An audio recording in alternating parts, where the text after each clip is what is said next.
แสนดีดังยังกับเงายังถูกเขาเฝ้านินทาพูดพาทีคนทำชั่วเข้าไส้ไม่ตำหนิกลับมารินิยมชื่นชมสีนี่แหละหนาสัจธรรมหน้าขำดีมันจึงมีสุขปนเศร้าคระเคล้ากันครับขอกราบสวัสดีกับบรรดาพ่อแม่พี่น้องนะครับที่เคารพรักทุกท่านนะครับพ่อแม่พี่น้องที่ให้เกียรติติดตามรับฟังรายการตั้งสถานีคลื่นวิทยุชุมชนนะครับ FM 92.50 เมกะเฮิรตซ์องค์กรสาธารณประโยชน์รักเชียงใหม่51นะครับวันนี้มาปะกันนะในช่วงวันพฤหัสบดีหรือว่าวันพัดนะครับที่14สิงหาคม2500นะครับ68ครับบัตรตันอย่างนี้ก็จะเกินเดือนเลยครับวันนี้วันที่14แล้วนะครับก็มาปะกับกระผมอินสมนะครับในรายการวิเคราะห์ข่าวสารตำนานเพลงเก่าเล่าสู่กันฟังนะครับในช่วงตั้งแต่เวลา 12:30 นาทีโดยประมาณนะครับ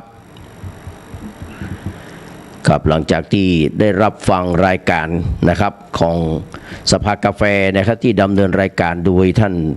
ผอ.ดร.เพชรวัฒน์วัฒนพงศ์ศิริกุลนะครับรองประธานกรรมาธิการการศาสนาศิลปะและวัฒนธรรมสภาผู้แทนราษฎรนะครับก็มาปะกับกระผมนะครับถ้ามีเวลานะครับถ้ามีเวลาในช่วงเจ้านะครับไปติดกิจอย่างต่างๆนะครับเวลาบ่ายสามารถมาตันนะครับในช่วง 11 นาฬิกาเป็นต้นไปนะครับก็จะมาจัดรายการแต่ถ้ามันเลยสักเที่ยงบ่ายโมงไปแล้วมันบัดเต็มเวลา ความจริงแล้วเพิ่งเข้าบ่ายโมงครึ่งนะแต่วิสัยของผมนี่บัดใจนะมันแล้วงานมันต้องเข้ามาถึงแม้เพื่อจะมีคนจัดรายการนะครับเขาก็จะต้องมานั่งรอนะครับพี่ใหม่ผมฮูลเนอร์ตะกี้ลุงนุยบอกมาแล้วว่าตั้งสถานี 104.50 เมกะเฮิรตซ์นะครับเปิ้ลได้ทำการถ่ายทอดไปแล้วเนอะนะครับได้ทำการถ่ายทอดไปแล้วกราบนมัสการขอบพระคุณนะครับในเมตตาปรมีธรรมของท่านนะครับพระครูสมุวิสุวัตรวรกิจโจนะครับที่เป็นผู้อำนวยการสถานีคลื่น 104.50 เมกะเฮิรตซ์แล้วก็เจ้าอาวาสวัดฝ่ายหินนะครับตำบลสุเทพอำเภอเมืองเชียงใหม่จังหวัดเชียงใหม่นะครับเปิดได้ทำการนะครับถ่ายทอดสัญญาณนะครับลิงก์สัญญาณจาก 92.50 เมกะเฮิรตซ์นะครับไปตั้งแต่ตะกี้แล้วนะครับประมาณสัก10 เที่ยงนะครับประมาณเที่ยงสัก20 นาทีนะลุงหนุ่ยเปิ้นได้นะครับไลน์มาบอกแล้วว่ามีการลิงก์สัญญาณไปแล้วครับกราบนมัสการขอบพระคุณพี่ยิ่งขอบคุณพี่พิสมัยสุริโยดอนตัวขอบคุณลุงหนุ่ยขอบคุณพี่พรตัวนะครับวันนี้ฟังอยู่ที่นะครับที่เก็บลำไยที่เก็บลำไยไปเก็บลำไยอยู่นะครับสำหรับพี่พรป่าเศร้าขอบคุณพี่อิ๋วหนองช้างคืนนะครับติดตามรับฟังรายการอยู่ตะกี้ขอเพลงลูกสาวผู้การเวอร์ชันชายหญิงแล้วก็นางกวักมหาเสน่ห์ส่วนพี่พรเปิดขอเพลงสายเปรสายใจของไวยพจน์เพชรสุพรรณนะครับส่วนลุงหมานเจ้าเก่าเจ้าเดิมก็ฟังเพลงของสมยศทัศนพันธ์วันนี้ก็จะได้ฟังคนล้มอย่าข้ามนางนกขมิ้นและแหมยังเพลงนะยังมีเพลงนะฮะที่เราได้ล่ำฟังกันนะสมยศทัศนพันธ์นะครับส่วนไตเติ้ลรายการเพลงไตเติ้ลก็ต้องไปโมนการเมืองเหมือนเดิมนะครับวันนี้เปิดเต็มเนาะเพื่อพี่น้องตั้ง 104.50 เมกะเฮิรตซ์จะได้รับฟังกันอย่างเต็มอิ่มนะครับส่วนเพลงของพ่อผู้พันแน่นอนครับยศวีกมลทงจะต้องฟังเพลงทูลทองใจวันนี้ก็ฮือเพลงแล้วจะรู้ว่าพี่รักและเหนือดวงชีวานะครับไปเป็นที่เรียบร้อยก็มาปะกันนะครับในช่วงวันพฤหัสบดีวันที่14สิงหาคมใครมีเวลาในช่วงนี้ก็ไปนะครับที่วัดพระสิงห์นี้เพิ่นจะเคลื่อนสรีระร่างของท่านพระครูใบดีกาอย่างสักอย่างนะครับอดีตพระลูกวัดนะครับอายุ40 กว่าปีพรรษาป ฝ่ายนะครับก็ได้ถึงแก่มรณภาพไปนำศพมาบำเพ็ญตั้งแต่วันที่12 สิงหานะครับก็2 คืนมีการเทศมีการสวดไปเป็นที่เรียบร้อยวันนี้ก็จะได้นำสรีระสังขารของท่านพระคุณเจ้านะครับไปสู่สุสานป่าช้าหายาเพื่อทำการประชุมเพลิงนะครับทางด้านองค์กรสาธารณประโยชน์รักเชียงใหม่แห่งหนึ่งโดยท่านผอ.วรินทร์วัฒนพงศศิริกุลนะครับก็จะได้นำน้ำไปเลี้ยงดูปู่เสือถวายพระสงฆ์ข้าเจ้าเรื่องปู่เสือบรรดาพระพี่น้องที่ไปร่วมงานตัววันนี้นะครับเพื่อนก็จะลากจะจูงไปตามเส้นทางที่เชียงใหม่เพื่อนกำหนดเอาไว้เพราะว่าเมืองเชียงใหม่เป็นเมืองเก่าเมืองแก่บางประตูนี่เพื่อนห้ามผ่านห้ามนำศพผ่านนะครับต้องอ้อมไปต้องเลี้ยวไปตั้งใดตั้งหนึ่งนะครับเพื่อรักษาจารีตหีดหอยนะครับและก่อนในวงนี้นะตั้งในเนี่ย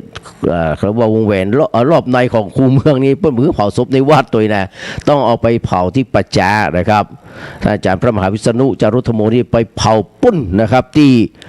โดยสัพพัญญูนะครับระหว่างวันที่19 ถึง 22นะครับกุมภาพันธ์ 2569ส่วนตุ้ลุงพลเขานี่นะครับพระครูธีรธรรมประกาศอดีตเจ้าอาวาสวัดปราสาทนี่นะครับช่วงนี้ใครจะร่วมทำบุญก็เรียนเชิญเนอะติดต่อดีได้เจ้าอาวาสท่านอธิการแดงนะครับหรือว่าหลวงปู่อะไรอย่างเงี้ยหลวงปู่อินทร์สุชาโตเจ้าอาวาสนะครับใครจะไปเป็นเจ้าภาพปราสาทนกขัสดิงร่วมนะครับแล้วก็เจ้าภาพสังฆทานเนี่ยผมยังไปทำเลยครับจะทำอยู่นะครับก็ประวันที่10มกราคม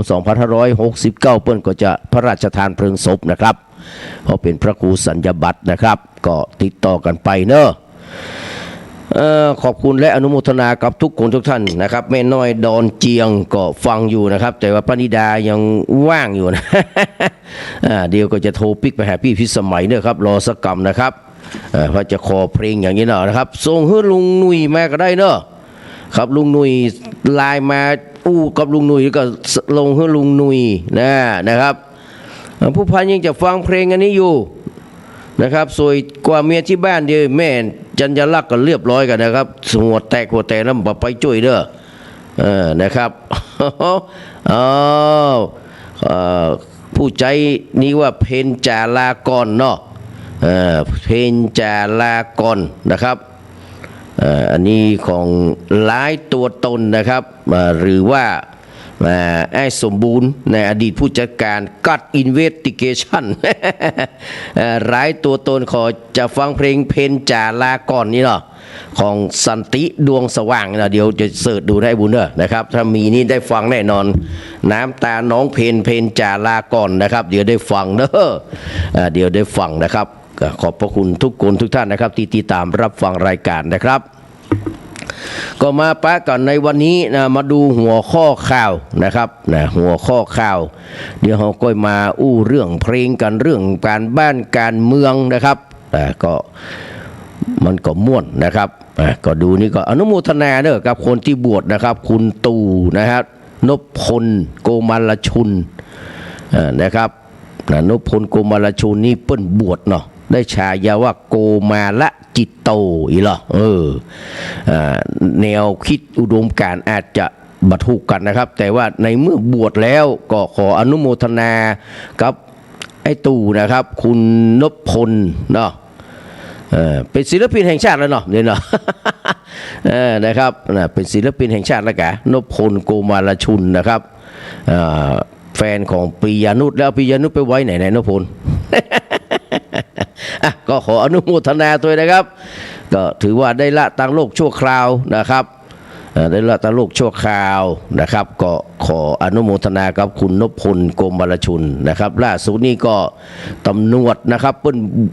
กองปราบบุกรวบไอ้จอนนี่จอนนี่นะฮะและภรรยาตามหมายจับของศาลอาญาคดีทุจริตที่บุกรุกป่าเนาะเจ้าหน้าที่หรอนะครับแล้วก็มีพิษรักแรงหึงแชร์คลิปเจ้าอาวาสดังที่เจียงไฮ้หอปกอีเขาว่าอันแต่ปะแต่นะนะครับ วัดดังเชียงรายฉันบวบโอ้เป็นมันน้อยก็ว่าบวบใหญ่บวบสั้นบวบยาวเขาก็บอกฮู้เนาะเพราะว่าบวบมันมีหลายอย่างละบวบที่มาคัดขู่ขี้ใครก็มีนะพวกผู้พันหันก็เป็นตะกอน เป็นตะกอนนี่นะเอามาแห้งนะที่มันแห้งเขาก็ใจได้บวบมันสั้นถ้าถึงว่าบวบแต่กำเมืองมันจะมีบวบนะครับเปิ้นมาห้องมันน้อยเป็นบวบละม้อยก็คือมันน้อยนะแต่คนไทยเนี่ยคือหมายถึงคนภาคกลางเนี่ยจะว่ามันซึงตึงหรือว่าจะว่ามันแง่วอย่างก็แล้วแต่นะครับหรือว่าอับจนด้วยปัญญามันเมาหมดนะครับว่าทุกอย่างเป็นบวบที่จริงไม่ใช่ครับมันน้อยมันก็ต้องเป็นมันน้อยเนาะมันน้อยข้องมันน้อยแปรมันน้อยงูมันต้องเป็นมันน้อยนะครับบวบก็คือบวบที่บางอันก็กินได้บางอันก็กินไม่ได้อันก็ขมนะบวบนี่นะความจริงแล้วบวบนี่มันแก่มานี่มันจะมีใยของมันนะครับพอมีใยของมันแล้วถ้ามันแก่แล้วเขาเอามาคัดขี้ไข่ก่อนเอามาถูเนื้อถูตัวนะครับนี่เรียกว่าของบวบเนื้อคนภาคกลางนี่มาอับโจรปัญญามันมีแค่นี้ไม้ไผ่ละห้องอันเดียวเป็นไม้ไผ่หมดอะเปิ้นมีตึงไม้หวกเนี่ยมันก็ห้องไม้ไผ่นะเปิ้นมีตึงไม้แซงมันก็ห้องไม้ไผ่แต่มันเปิ้นมีของเปิ้นอยู่ในแปรเปิ้นห้องไม้ไผ่เนี่ยคือมันใช่ไม้ไล่ไม้ไผ่ก็คือไม้ไผ่มันมีหนามนะครับไม้ไผ่คือไม้ไผ่มันมีหนามนะไม้ไผ่ก็คือไม้ไผ่บ้านเฮาเนี่ยบ้านเฮานี่หูบ่ครับเปิ้นแยกออกเป็นไม้จิ๋งเป็นไม้จิ๋งกับไม้บัวเนาะคือประเภทไม้ไผ่ทั้งหลายเนี่ยรวมกันแล้วเป็นไม้บัวแต่คนไทยนะครับคนไทยภาคกลางนะบอกว่าเป็นไม้ไผ่ไม้แซงมันก็ว่าไม้ไผ่ไม้หวกมันก็ว่าไม้ไผ่ไม้ที่เป็นไม้บัวทั้งหลายเนี่ยมันห้องไม้ไผ่วัดบ้านเฮานี่ห้องเหรอแยกอันนี้ไม้บงป่าอันนี้ไม้ข้าวหลามนะครับอันนี้ไม้ป้างอันนี้แยกกันไปไม้แซงเย็นไม้หกเป็นแยกกันหมดอะเพิ่มจะซึ่งตึงอย่างหมู่เขาเนี่ยนะครับมันมีความอับจนด้านปัญญานี่การคนท้องถิ่นเพิ่นแยกได้บ่อันนี้เป็นไม้ไผ่อย่างเพิ่นหอยไว้จนถึงไม้ไล่บ่นอไล่ว่านอบงนอแซงเพิ่นหูหมดเพิ่นแยกกันออกหมดแต่คนไทยภาคกลางบอกว่าไม้ไผ่หมดเลยนี่ความแง่วมันสู้กันมาได้นะครับจะว่าด่าว่าคนนี้นะคนที่มีที่จะแต่งขึ้นมาจ้างสร้างทรัพย์อย่างขึ้นมานะครับคือคนแง่วนะฮะคนแง่วไม้หวกก็คือไม้หวกครับไม้ไผ่ก็คือไม้ไผ่มันมีแหนมครับมันไม่ใช่ว่าเอาไม้บงไม้แซงเป็นไม้ไผ่มันเป็นใช่ครับไม้บงก็คือไม้บงไม้แซงก็คือไม้แซงครับไม้อย่างต่างๆที่มันเป็นไม้จริงเนี่ยพวกก็ห้องจื้อไปตามนั้นนะแต่เขามาห้องเขาบอกว่าไม้จริงไม้แท้เขาบูเรื่องนะดังนั้นก็เจ้าอาวาสนะครับพิษรักแรงหึงแชร์คลิปเจ้าอาวาสวัดดังเชียงไฮ้ฉันบวบพัวพันผู้ใหญ่บ้านตัวแพะลูกวัดตัวมาดูเห็นหน่อยครับพี่น้องมันเป็นจะใดนะครับจริงแล้วบ่อยากจะไปเรื่องตู้เรื่องแพะไอ้นะแต่ว่าโอ้มันดังเนาะขนาดบ้านเมืองเปิ้นก็ลดลาวาศอกคือชัดนักแล้วนะหมู่เฮาก็ช่วยกันเถียงช่วยกันด่าช่วยกันว่าตั้งแต่ผบตรมาตั้งแต่สำนักนายกมาโดนด่ากันเปิดปึงนะว่าคิงเขาจะเนี่ยอย่างสักอย่างนะหิ้งใจปั่นแย่เนอะนะจะกลายเป็นรัฐบาลแบบบ่ฮู้ขี้มีดังถ้าบ่ฮู้ขี้มีดังแต่นายสุชาติเหยนะนายภูมิธรรมเหยนะครับหรือว่าแต่นายกแพทองทานเนี่ยคุณต้องมาถามกันมาถามใจคนที่มันถูกกับงานนะครับใจไอ้สีไอ้สายมาไอ้มีไอ้ผีบ้าผีเบอร์ในกาเลียในกาว่าไปเลยแต่บ่ฮู้ขี้มีดังเพราะเรื่องศาสนาอย่างก็ตามแต่เรื่องวัฒนธรรมประเพณีอย่างต่างๆเนี่ยมันเป็นเรื่องที่ละเอียดอ่อนคุณไปแตะไปเลยบ่ได้วัดวาอารามพระสงฆ์องค์เจ้าเนี่ยโชคดีที่แห่งมันต้องยกเว้นบางสิ่งบางกรณีอันใดเป็นเรื่องของตั้งบ้านตั้งเมืองอันใดเป็นเรื่องของวัดของตุของพระต้องหูลิมิตต้องหูระยะนะครับอันนี้บ่หูขี้มีดังเหมารวมหมดเลยนะฮะจนคำสั่งนะสำนักนายกรัฐมนตรีเป็นขี้แหม่ไปแล้วพี่น้องไปขี้แหม่เพราะความบ่หูไหนวิชาง่าวในเรื่องนี้นะวัดวาอะไรบักกายบักไข่ไอ้หมูเนี่ย มันไปกับไปสักแต่ว่าไปแต่มันไม่ได้เอาใจไปตัวนะครับมันเอาใจไปตัวก็ยังพันเลิศอย่างปวินะครับเกือบตายที่จริงตายแล้วก็ดีมาตายสักคำนะคนบาปอ่ะมันจะเนี่ยอย่างมันตึงแบบขึ้นมันตึงแบบดีในเรื่องนี้ที่คิงเขารวยคิงเขาได้เป็นรัฐมนตรีคิงเขาได้เป็นผู้รักผู้ใหญ่ในบ้านในเมืองแบบนี้เพราะมันเป็นบุญเก่าของคิงเขาแท้มาอู้ถึงยุคนี้นะเดรัจฉานยังดีหรอคิงเขาหลายเต้าเลยต้องบอกไว้อ่ะคนที่บอกฮู้เรื่องนี้นะเรื่องการวัดการว่าการบ้านการเมืองเนี่ยฮู้แต่การวัดการว่าบ่ฮู้การบุญการบาปบ่ฮู้ศีลตานบ่ฮู้หูแต่สักว่าหูแต่บ่ได้ปฏิบัติตามอันนี้ก็เหมือนกับบ่หูนะครับดังนั้นนี่ก็ว่ากันแห้งๆแบบนี้เลยบ่ต้องเกรงใจบ่ต้องอ้อมค้อมอันใดว่าดีก็ดีนะอันใดว่าเนี่ยดีก็ว่าดีแต่เนี่ยอันนี้เนี่ยบ่ดีนะครับเดี๋ยวผมขอย้อนไปที่เรื่องของตุเจ้าฉันบวบพิธีกรรมเนาะมันเป็นจะใดที่มาที่ไปนะฮะวันที่13คือตะวานี่ครับผู้สื่อข่าวจังหวัดเชียงรายรายงานว่าในโลกออนไลน์มีการแชร์คลิปวิดีโอของพระสงฆ์รูปหนึ่งระบุว่ามีตำแหน่งถึงเป็นเจ้าอาวาสเป็นถึงเจ้าอาวาสวัดดังในเชียงรายและเจ้าคณะตำบลในพื้นที่อำเภอเมืองจังหวัดเชียงรายกำลังวิดีโอคอลกับป้าจายรายหนึ่งในลักษณะมีความสัมพันธ์ที่ลึกซึ้งแต่ประเทศนี้ผมอ่านตามข่าวนะครับผมไม่ใจใส่สีตีใครสักอย่างนี้นะผมจะอ่านตามข่าวนี้นะครับคลิปวิดีโอการฉันบวบทำให้เกิดการวิพากษ์วิจารณ์อย่างกว้างขวางจากการสอบถามไม่น้อยโดนเจียงฟังอยู่เนาะจากการสอบถามข้อมูลเบื้องต้นหูว่าสาเหตุที่คลิปวิดีโอนี้ถูกเผยแพร่ออกมาเนื่องจากเกิดการความขัดแย้งพิรึกแรงหวงแรงหึงระหว่างผู้ใหญ่บ้านที่เป็นLGBTQ เนี่ยเพิ่นว่าคืดนะผมก็ว่าคืดตัวนะแต่ในเมื่อกฎหมายมันมีเนี่ย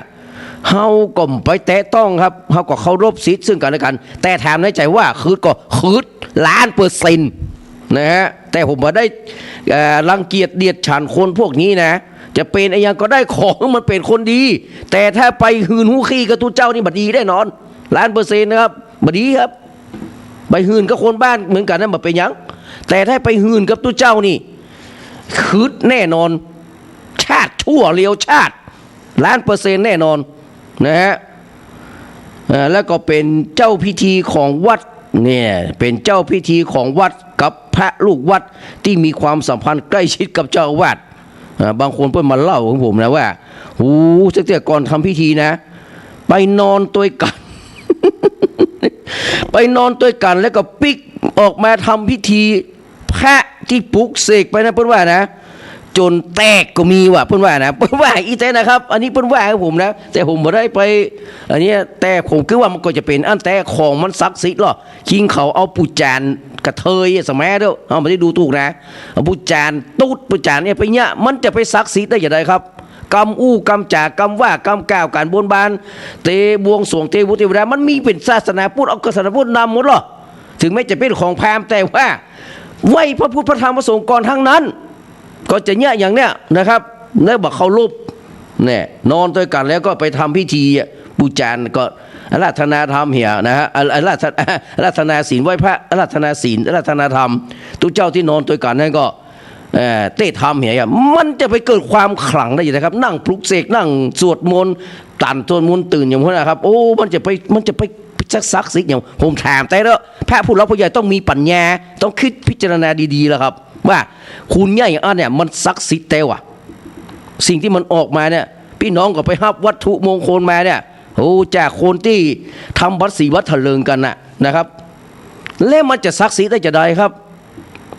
อันนี้หมายถึงว่าถ้าเป็นอย่างอันแต่นะที่ผมได้บอกว่าไผ่นะ เพราะว่าเหตุการณ์ครั้งนี้ทำให้ชาวบ้านจำนวนมากแสดงความบ่พอใจพร้อมเรียกร้องให้มีการดำเนินการนะครับ ดำเนินการตามขั้นตอนของคณะสงฆ์รวมถึงให้เจ้าอาวาสผู้ถูกกล่าวหาลาสิกขาเพื่อยุติข้อขัดแย้งและสร้างความศรัทธาเรียกศรัทธาให้ปิกมาสู่ชุมชนนะเท็จจริงประการใดนั้นนะครับไอ้สมบูรณ์ไปโตยแห่กันเลยว่าข้อเท็จจริงไอ้สมบูรณ์ไปได้ง่ายไงผมมันมีเวลา ให้สมบูรณ์ไปพอกันเด้อไอ้สมบูรณ์ไปพอกันเนอะสีกาฉันตุเจ้า อันนี้ก็คอมเมนต์เสริมกำลังอุบลวันนี้มากมายเขาก็สนองตอบเห็นเนอะสนองตอบไปเหียนะครับ ผู้พันว่าอย่างไรมีไม้แซ่ตัวเนาะ นะครับนะฟังข่าวกับผมนี่มันต้องเครียดเนอะพี่น้องจะไปเครียดนะนะครับทางด้านปวิมล เฮาชะวันนี้เราบอกชื่อแต่แล้วเนอะปวิมล ปวิมลพวกตังปากคอยใต้มานะ เปิ้นก็บอกว่านะครับทนายอนันตชัยมูลนิธิกองทัพนั้นกวาดลานวัดสำนักพุทธอย่างต่างๆไม่ว่าตำรวจคุกคามข่มขู่พระกวาดลานวัดผิดกฎหมายมสรีบสั่งกลายรีบสั่งกลายเป็นผลร้ายนะก็ว่ากันไปนะครับแล้วก็คณะสงฆ์เชียงรายก็อย่างว่านะครับจากที่ผมอ่านข่าววันนี้นะครับก็แล้วแต่พระผู้ใหญ่เปิ้นจะเนี่ยจะใดนะครับถ้าบารูปแน่แปะผู้ดังนี่นะครับก็จัดการไปตามนั้นก่อนที่จะไปถึงมือบิ๊กเต่านะผมบอกเลยครับว่าท่านทั้งหลายที่มีอำนาจมีหน้าที่นะครับไปจัดการให้เรียบร้อยก่อนจะไปถึงมือฆฤหัสถ์เหมือนกับที่อาจารย์นเรศจิตรักเปิ้นว่าเนี่ยจะไปให้มันตันถึงมือคนบ้านให้มันจบนะครับตั้งแต่มหาเถรสมาคมเป็นต้นมาจนถึงเจ้าอาวาสก็จากนี้ไปเนี่ยหันได้อู้กับท่านพระคุณเจ้าที่วัดเจ็ดยอดตะวาเนี่ยนะครับเปิ้นบอกว่า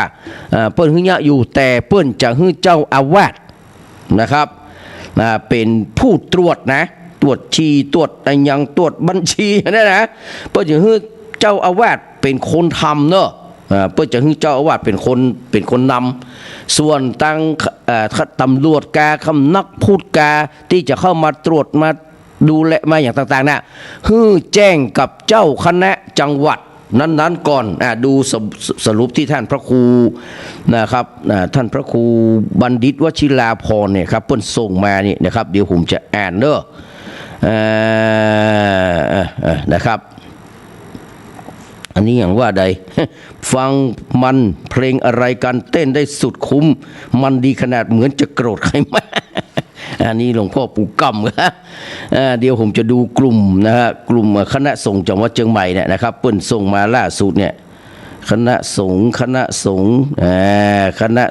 ไปไหนละคณะสงฆ์จังหวัดเชียงใหม่เนาะนะครับนี่ข้อสรุปเดี๋ยวเนี่ยเพิ่นข้อส่งข้อสรุปมานะมีไหนละตบาเพิ่นส่งให้จัดได้นะครับยังไม่ได้เอาอ่านแต่นะว่าก่อนจะเนี่ยอย่างนี้ให้มันได้อดีตผมก็ดูพระครูบัณฑิตกันนะครับเดี๋ยวแป๊บหนึ่งเนอะพระครูบัณฑิตวชิราพรพคครูบัณฑิตวชิราพร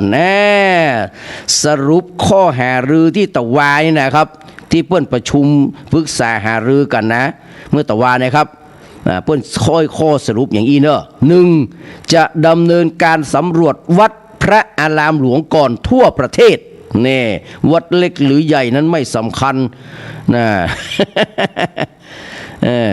วัดเท่าเทียมกันด้านการพัฒนาหรออาจารย์เนี่ยเหรอ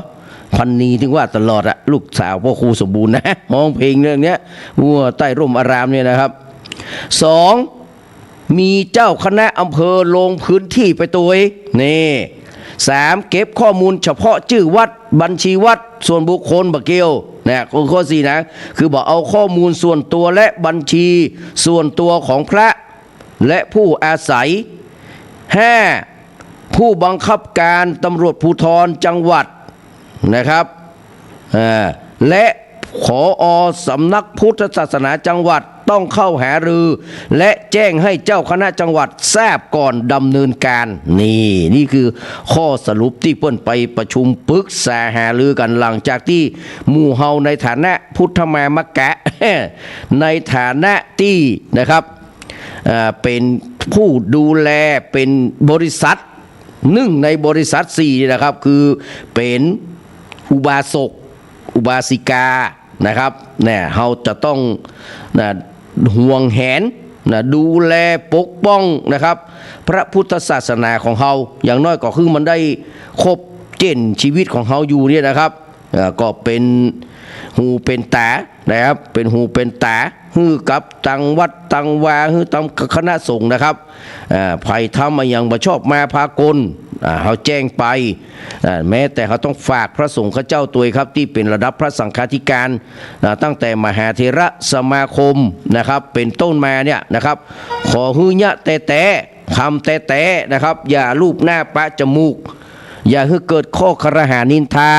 อย่าให้มันหลุดจากลายของศาสนาจักร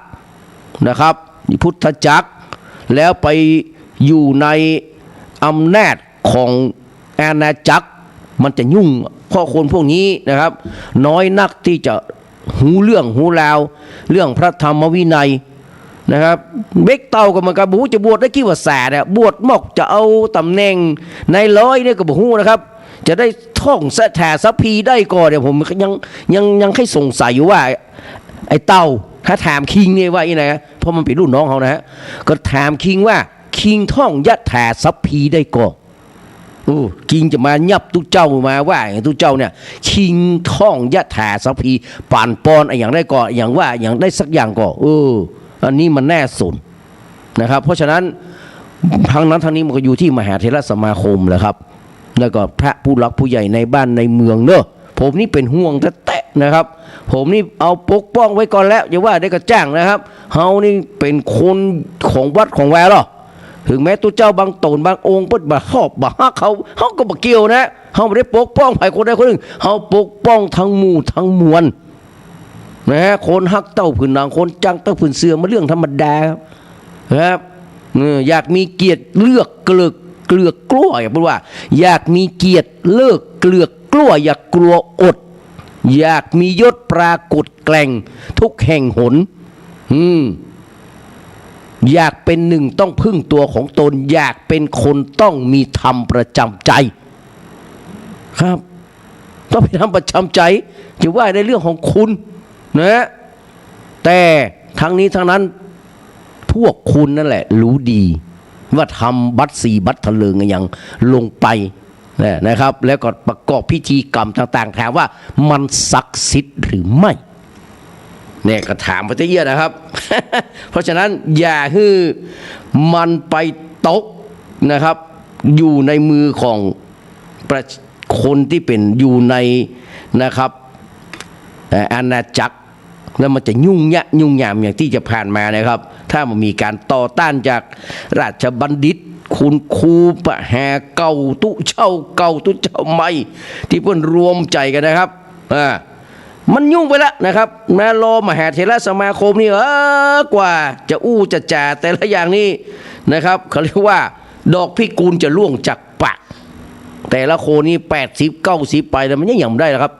สมองปัญญาทั้งหลายนี่มันหายไปกับการเวลามันจะดูถูกดูใครอย่างเปิ้ลนะคือมันกึศอย่างมาได้แล้วครับเมื่อยังท่านพลโทนะครับทีละเล็กวิเชียนเนี่ยนะครับอายุ94 ปีเนี่ยมันก็เป็นปูเป็นม่อนเป็นอย่างไปละจะไปคือมันเกิดว่าจะต้องไปสู้อย่างนั้นอย่างนี้นะบิ๊กจิ๋วก็เหมือนกันครับบิ๊กจิ๋วนุ่มเลยนะพลโททีละนะครับอดีตผู้บัญชาการผู้บังคับการมณฑลทหารบกค่ายกวีระ33เขาเนี่ยค่ายกวีระเขาเนี่ยนะครับอดีตรองแม่ทัพภาคที่3เนี่ยนี่ตั้งศพบำเพ็ญกุศลไว้ที่วัดเจดีย์หลวงเนี่ยนะฮะ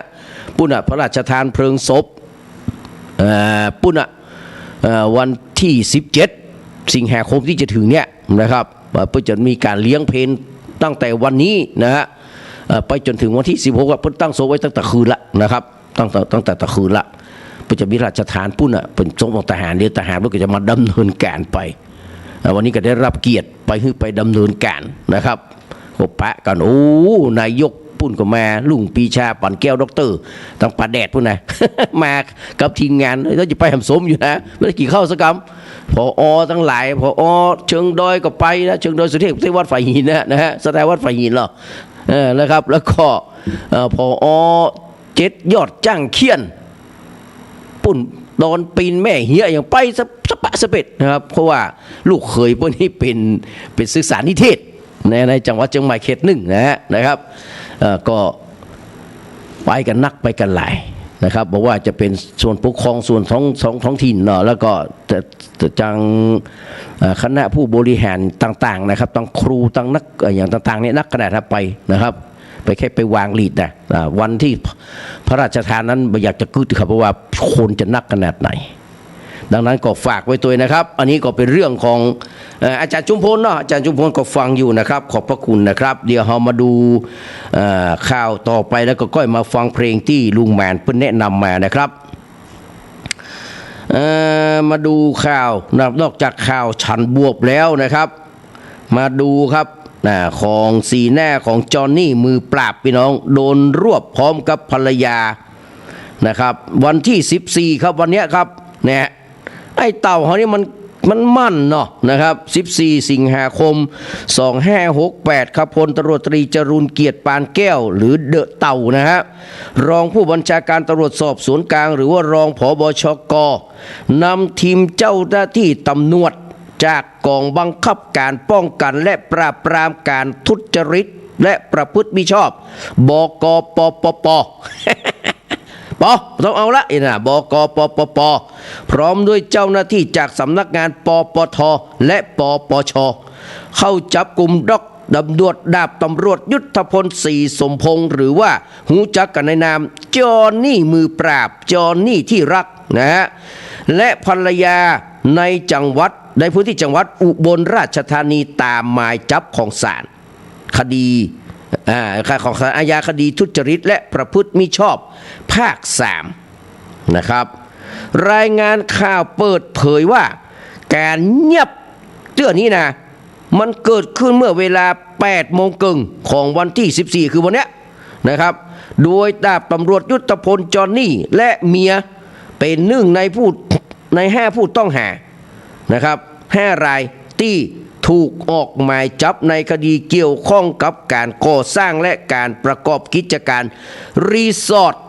โดยบัชอบด้วยกฎหมายภารติการแห่งคดีนะครับจากการสืบสวนของตำรวจสอบสวนกลางแปะว่าดาบตำรวจยุทธพลและเมียได้ร่วมกันซื้อที่ดินในพื้นที่ซึ่งเป็นเขตป่าไม้นะครับเขตป่าไม้ส่วนกลางของนิคมสร้างตัวเก่า โดยสร้างตัวเองสร้างตนเองครับลำดมน้อยอำเภอสิรินธรจังหวัดอุบลราชธานีและได้ดำเนินการก่อสร้างรีสอร์ทจอห์นนี่มือปราบโดยบัดได้รับอนุญาตโดยมีพฤติการในการร่วมมือกับเจ้าหน้าที่รัฐในท้องถิ่นซึ่งประกอบไปด้วยป้นหลวงคือแก่บ้านนี่นะอดีตผู้อำนวยการกองช่างนายกอปต.ในการปลอมแปลงเอกสารและรับรองข้อความอันเป็นบัตแตะอันเป็นเท็จนี่นะครับเพื่อให้ได้มาซึ่งเอกสารสิทธิ์ในการขอเลขที่บ้านขอตั้งมิเตอร์ไฟฟ้าน้ำและจดทะเบียนพาณิชย์สำหรับกิจการรีสอร์ททั้งที่หูดีว่าพื้นที่ดังกล่าวมันเป็นพื้นที่ป่าไม้และบ่มีอำนาจในการออกเอกสารรับรองการกระทำดังกล่าวจึงเป็นการเข้าข่ายความผิดฐานเป็นผู้สนับสนุนเจ้าพนักงานปฏิบัติหรือว่าละเว้นการปฏิบัติหน้าที่โดยบัชอบเพื่อให้เกิดความเสียหายแก่รัฐและได้ประโยชน์โดยบัชอบด้วยกฎหมายทั้งนี้ผู้ต้องหาที่ถูกยับตึงหมดจะถูกนำตัวส่งดำเนินคดีตามกฎหมายต่อไปมาแน่ใจว่าแจดนี้หรือแจดแน่ข้อบาสีสุวรรณนะเตียวคุณลองไล่ฟ้องมือเตี้ยเต้าถามแล้วว่าไอ้สีสุวรรณมันเมื่อใดมันจะโดนฟ้องต้องถามพิกเต้าว่าไอ้สีสุวรรณจันยาที่โดนฟ้องเนี่ยคดีช่อโกงฮับอย่างฉีดบาทค่าสินบนทั้งหลายเนี่ยหันมันเตียวดวกบ่เฮ้ยถ้าเป็นตู้เจ้านี่มันได้ออกมาแล้วนะเต้าเอ๋ยและไอ้สีสุวรรณมันออกมาจะไหนหรือว่าเจ้ากันไปแล้วเขาแค่ถามเฮ้ยนะครับล่าสุดได้มีการเผยแพร่คลิป รูปภาพจอห์นนี่มือปราบและภรรยาคณะอยู่ในห้องสอบสวนเพื่อรับทราบข้อกล่าวหาโดยมีสีหน้าท่าทางซึมและสงบนิ่งดูเศร้าได้อย่างชัดเจนเนี่ยครับเมื่อเนี่ยบักกึดแบบเนี่ยผมว่านะก็ในกรณีของจอห์นนี่นี่ก็เหมือนกันพี่น้องมันก็มาคล้ายของศิละเนาะคุณอดีตสสศิละอดีตสสปรีนานี่แหละครับ ถ้าบอกไปเนี่ยอย่างที่มันเกินเนื้อเกินตัวมันมีการเนี่ยกันอย่างอี้ครับก็ต้องยอมรับนะครับยอมรับนะครับว่าเอาดูปรินาเนาะปรินาไกรคุปกับศิละเนี่ยนะครับเจนจักระเนี่ยแต่ก่อนศิละเจนจักระนี่เป็นเจ้าของค่ายมวยสอศิรดานะวังจันน้อยสอศิรดาค่าตัว250,000เนี่ยครับอยู่ในค่ายของสอศิรดาระยะหนึ่งนะครับสอศิรดานะก็คือศิละเจนจักระนี่แหละครับกู้ปั๊บกับสุวิทย์เนี่ยว่าเป็นกู้ปั๊บว่าเป็นลูกศิษย์ของสุวิทย์ครับล้นอิสระนี่นะครับโอ้ทรงนี้มันอู้ดีเฮ้ย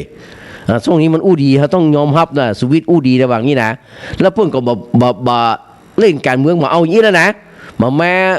นำทัพบ่อย่างละขอย่างละอีนะถ้าอย่าได้ยาดีสุวิทย์วันนี้อู้ดีนะได้ยาดี ศิละนี่ก็ซ่าเกินเหตุพร้อมกับปรินาครับไปเนี่ยอัญญาอีตาต่อยตาตีกับเสรีเตมียเวททั้งสองคนเนี่ยนะครับเสรีเตมียเวทตอนนั้นนี่ยังมีสติสัมปชัญญะบ่ใจลุงลี ตอนนั้นยังเป็นเสรีพิสุทธิ์เตมียเวทซึ่งเป็นประธานกรรมาธิการปปชเป็นบัญชีรายชื่อของพรรคเสรีรวมไทยซึ่งมี2 คนตอนนั้นน่ะแล้วได้เป็นประธานกรรมาธิการปปชนะยังทำหน้าที่ได้ดีนะบ่มีข้อบาดตกบกพร่องสติสัมปชัญญะฮิริโอตปะอยู่ในใจเต็มที่มันมีความดีคุ้มครองอยู่นะแต่ตอนนั้นนะโอ้2 คนนี่ก็เอาล่อเอาเถิดนะครับเอาซองแน่นะพ้นมาประชุมกรรมาธิการนะครับโดดไปโดดมาโดดขวางหน้าขวางหลังอย่าได้กระบีครับจนเสรีโอ๊ตบ่ได้อะนะฮะเสาะแหว่าไอ้ศิละมันมีคดีอย่างพ่องปรินามันมีคดีอย่างพ่องครับเอาจนได้เรียบร้อยโดนตัดสิทธิ์ทางการเมืองไปตลอดชีวิตนะศิละก็ไปโดนเรื่องคดีเก่านะส่วนปรินานั้นเล่าก็เรื่องการไปบุกลุกที่ดินเหมือนเขากระดงนี่แหละครับแต่ว่าเส้นของปรินามันไทยบะเกิงหู้ขี้นะครับของคนเนวินบุรีนะพี่น้องนะฮะเนวินบุรีก็คือบุรีรัมย์นี่แหละนะซึ่งเส้นใหญ่นะหูระดับสูงเสียดฟ้าพี่น้องถ้าผมเป็นคนที่มีอำนาจสูงไปกว่ารัฐบาลเนี่ยผมเฮ้ยนี้ได้เยอะคูคอมาเทียบเท่ากับผมเด็ดขาดเลยครับทุกวันนี้มันเท่ากับว่ามันเป็นองค์หนึ่งนะครับของบ้านเมืองไปแล้วนะ กฎหมายบ้านเมืองนี่ยังบ่ได้ขนาดศาลฎีกาเพิ่นตัดสินละ3 ถึงศาลฎีกามันยังบ่ยอมพี่น้องยืดเยื้อไปยืดเยื้อมาอิทธิพลขนาดไหนพี่น้องแต่ต้องยอมรับเลยอะคือ2 คนเนี่ยมันนี้กันไปเช่นเดียวกับจอห์นนี่ครับถ้าบอกไปลาออกก็ลาออกดีๆมันก็จบครับบัดจะไปด่านายกโอ้คนเปิ้นบัดแฮบ่ดีเปิ้นบ่ได้ขึ้นมาเป็นนายกกะเนาะเฮาพอขี้หมาขี้หมูอย่างบิ๊กตู่เนี่ยว่ามันบ่มีบารมีขนาดนั้นเปิ้นบ่ได้เป็นนายกแม้แต่ทวีบุญยเกตเป็นนายกที่รอหม่อมราชวงศ์เสนีปราโมทเสรีไทยนะครับจะปิกมาเป็นนายกเนี่ยเป็นนายกคัดตาทับได้14-15 วันอายุยืนที่น้อยที่สุดละทวีบุญเกตเนี่ยนะครับเปิ้นก็ยังมีบุญมีบารมีไผจะไปดูถูกหมิ่นประมาทเพราะว่าเป็นนายกอันไม่ได้ก็เพราะเป็นนายกแม้แต่นะครับเลขาธิการซีโต้ในสมัยนั้นนะครับพจน์สารสินเนี่ยนะพ่อของอาสาพ่อของเผาพ่อของจูไอ้หมู่เนี่ยครับที่เปิ้นนี้น่ะเปิ้นเป็นนายกนะครับคัดตาทับตอนนั้นนี่สลิดยึดอำนาจนะครับจะฮื้อจอมพลถนอมขึ้นมาเป็นเลยมันก็บ่ได้นะฮื้อตัวเก่าขึ้นมาเป็นเองมันก็บ่ได้ก็ต้องฮื้อเลขาธิการซีโต้เนี่ยนะครับคือคุณพจน์สารสินเนี่ยขึ้นมาเป็นนายกเขาจะไปว่าโอ้กระจอกงอกว่าอย่างมันบ่ได้ครับเพราะนั้นตำแหน่งนายกรัฐมนตรีบ่ใช่ขี้หมูขี้แม่ไผ่ก็จะเป็นได้นะครับมันเป็นบ่ได้ครับอนุทินนี่ฟันแฮมซีจัด เนวีนี่มันมีทางแล้วเขาได้เป็นอ่ะมันมีทางได้เป็นยิ่งไอ้นักวิชาการหน้าแง่วทั้งหลายที่ออกทีวีสลอนเนี่ยนะเกิดแฮมซิป100 จาดปันจาดมันจะได้เป็นขี้เดือนอย่างเดียวนะครับมันมีทางจะได้เป็นอย่างอื่นบอกได้เลยครับแม้แต่ละอ่อนที่มาเอาชาติศาสนาพระมหากษัตริย์นี่นะครับแฮมกี่ปีกี่จาดจะได้เป็นนายกขณะจะได้เป็นบอลลอยังมาได้เป็นอ่ะเนี่ยมันไม่ใช่เรื่องธรรมดาเลยพี่น้องตำแหน่งนี่นะเขาจะได้กับตัวบุคคลว่าไปเถอะครับแต่ตำแหน่งนายกอย่างใดนี่ผมไม่เคยได้นะตำแหน่งนายกเลยครับผมมีได้จะได้ก็ได้แค่ตัวบุคคลนั่นนะครับไม่เคยได้ตำแหน่งนายกครับผู้บัญชาการทหารบกก็จ้างผู้บัญชาการทหารสูงสุดเรืออากาศนะครับอธิบดีหรือว่าผู้บัญชาการตำรวจแห่งชาติเขามาได้นะได้ตัวบุคคลอย่างเดียวตำแหน่งนั้นมันศักดิ์สิทธิ์อยู่แล้วครับศักดิ์สิทธิ์แล้วแต่ถ้าเอาคนขี้หมูขี้หมากกะเลวลากซากศพเดินได้ไปเป็นเนี่ยมันก็บ่มีประโยชน์ประยำนะว่าจะทำให้ตำแหน่งนั้นบัวมองมาได้นะครับเพราะฉะนั้นตำแหน่งเนี้ยมันจะได้ไผ่จะมาด่ามาว่ามากล่าวมาใส่ร้ายป้ายสีได้ง่ายๆมาใจนะครับชนนี่ก็เช่นเดียวกันนะถ้าบ่มีเรื่องนี้มันก็บ่มีนะมันเป็นอิทัปปัจจยตามันเป็นปฏิจจสมุปบาทนะครับมันเป็นปฏิจจสมุปบาทมันเป็นเหตุที่มันก่อเนื่องกันเพราะมันมีสิ่งนั้นมันก็ถึงมีสิ่งนี้ไงถ้าจอนนี่ดักเขียนแบบนี้อย่างแบบโพสต์ว่าคนนั้นนายกแง่วคนนายกซึงตึงอย่างนี้บ่ได้มันเป็นอย่างครับแต่คุณไปโพสต์ออกสาธารณะมันโพสต์ไปทั่วโลกหรอกเปิ้ลก็ได้รับความเสียหายได้รับความเกลียดชัง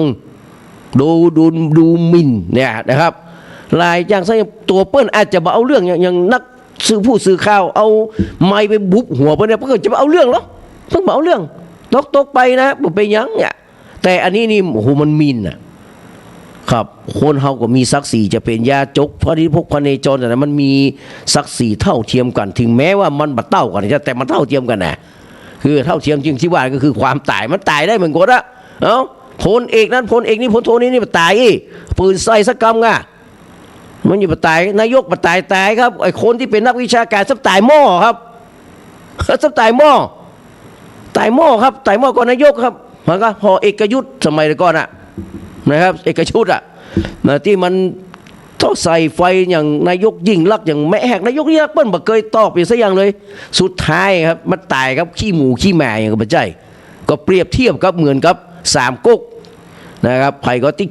กินเหล้าดีๆที่อยู่ปีพี่น้อง3 คนกันกินเหล้าโดนทหารเลียวทหารกะเลียวบลากทหารเน้นฆ่าขว้างไอ้เตียวหุยก็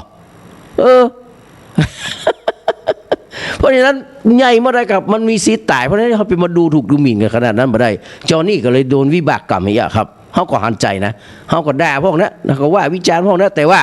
ในที่สุดคนเขาเนี่ยคนล้มเปิ้ลมือข้ามนะครับเพราะว่าธรรมดาคนล้มอยากไม้ล้มเนี่ยข้ามได้นะฮะคนล้มอย่าข้ามแต่จะให้งามอย่าได้ข้ามทั้งไม้และคนเพราะว่ามันอาจจะเป็นไม้ทะโลนะพวกผู้พันไม้ทะลักไม้หัก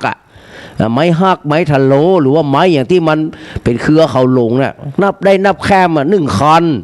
2 หลงนะครับ3 ถึงขั้นตายนะฮักนี่นะเฮามาที่มาใส่วิหารที่ใส่กันนะลงลักปิดทองเนี่ยโอ้ถ้าไผ่แพ้เนี่ยนะครับมันปอครับเขาเรียกว่าไอ้มะเฮงไข่ป่าบะเฮงฟ้ามาอย่างลักษณะเดียวกันเลยถ้ามันได้แวดหลังเมื่อใดกัดเป่าบัตันฮื้อยารักษาบัตันมาได้กินเพนิโซโลนมาได้ซีดเพนิโซโลนไปนะครับตายบอกหู้อย่าก่อนนะครับเพราะฉะนั้นฟังเพลงที่ลุงหมานขอมาเลยที่อี้ก็จะเข้าหาเพลงลุงหมานเนี่ยเดี๋ยวจะโทรปิกพี่พิสมัยนะครับนะกับเพลงลุงหมานนี่นะที่ว่าขอมานะครับคนล้มอย่าข้ามแม่นางนกขมิ้นแรกกับอย่างอันเพลงลืมไปละจะ3 เพลงนั้นลุงหมานเดี๋ยววันที่8นี้นะครับจะไปเป็นผู้จารบ้านลุงหมานนะ8 กันยาเนี่ยไปของกับพันพระครูวิสิตศิลาภรณ์เนี่ยรองเจ้าคณะอำเภอเมืองเชียงใหม่วัดวังสิงห์คำนะเรียนเจอเลยครับฟังและ3 เพลงนะครับ